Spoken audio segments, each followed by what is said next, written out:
My name is William with the Monterey County Free Libraries. Today I'm going to be showing you a little bit about how to start a fire, especially out here in the wilderness.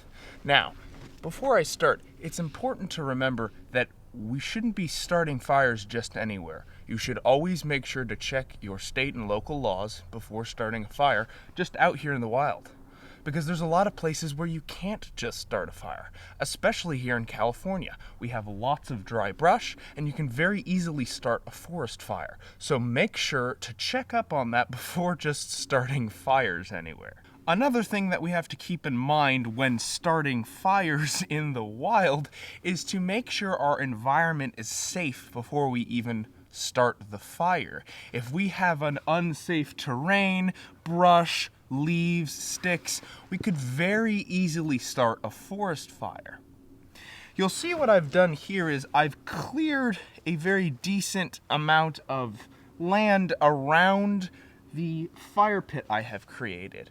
What this is going to do is if any embers, sparks, or even a log falls out of my fire pit, I'm not worried that it's going to start a brush fire.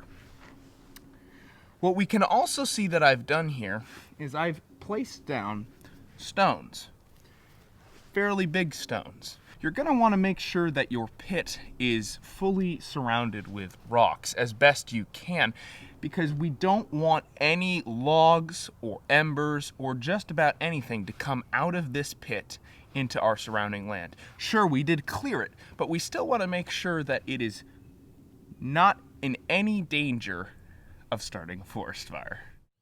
So before we finally start our fire, we need to keep one last thing in mind, and that is the weather.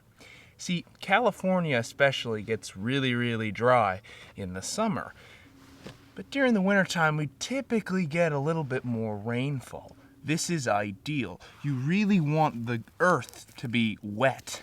It recently rained here about a day ago, and so the ground here is actually relatively wet. I am less likely to start a brush fire. So make sure to always check the weather. It would be more ideal for you to start one of these fires in the winter time when it's rainier, but if it does rain in the summer, that's a good time.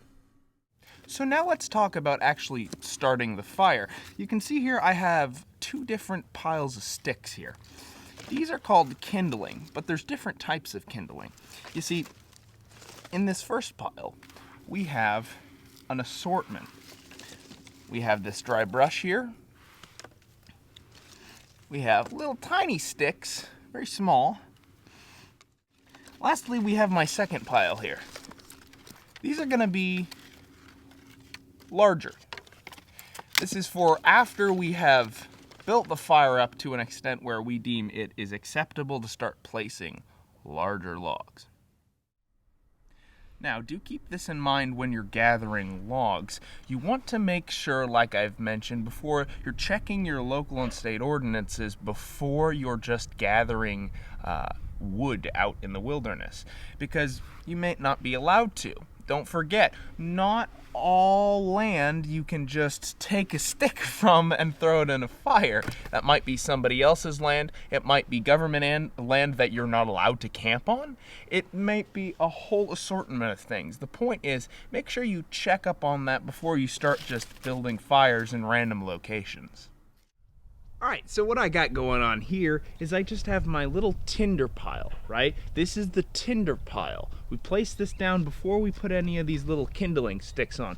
We want to make sure this brush ignites so we have a little tiny flame so we can then add our sticks on, right? So I'm going to just light this up. Remember, always keep the wind in mind. You don't want sparks to go flying in every direction, right? So we're going to keep the wind in mind. We're going to blow on it with our mouths. This is going to give it oxygen so the flame can grow. But we also, like I said, want to keep conscious of the wind. Make sure nothing's flying out of our pit, all right?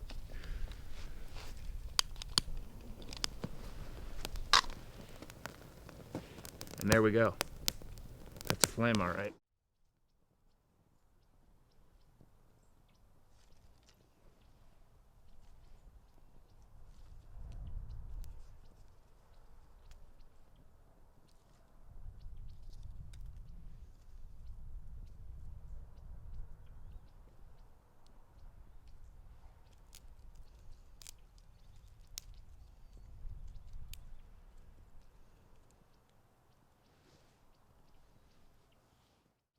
So now we've placed on a couple of these just little tiny twigs, right? Little small twigs. And we're slowly building this up. We now have a little bit of a consistent flame here. It can die if we don't keep feeding it. So this is the kindling phase, right? We want to continuously add wood until the flame has created enough coals to consistently keep the fire lit. Okay, so now we've got a decent flame going. What we don't want to do is immediately take a massive log like this and dump it on the fire. All that's gonna do is extinguish our good flame we got going here. So we wanna continue to add these larger sticks in, right? We've graduated from tinder to kindling, now to some actual decent sized sticks. Always make sure you have a bucket or a water hose by your fire to ensure that you are safe at all times. Fires are great, but fires can also be unsafe. Remember these tips when you go out and if you're making a fire. Make sure your environment is always safe. Make sure you have what you need. You don't want to be running around searching for logs while you have an open flame going. Make sure you have everything already set up, everything is safe, you have a water source, you have a blockage, you're checking the wind, preferably it has rained before you are starting a fire. All these you need to keep in mind before actually starting your fire. And then once you have started your fire, you want to make sure that it is actively managed by somebody, whether it's you, a friend, a family member. Somebody needs to actively be watching this fire. Thanks for watching this video. Stay safe, have fun, and make sure to stay tuned for more videos just like this one.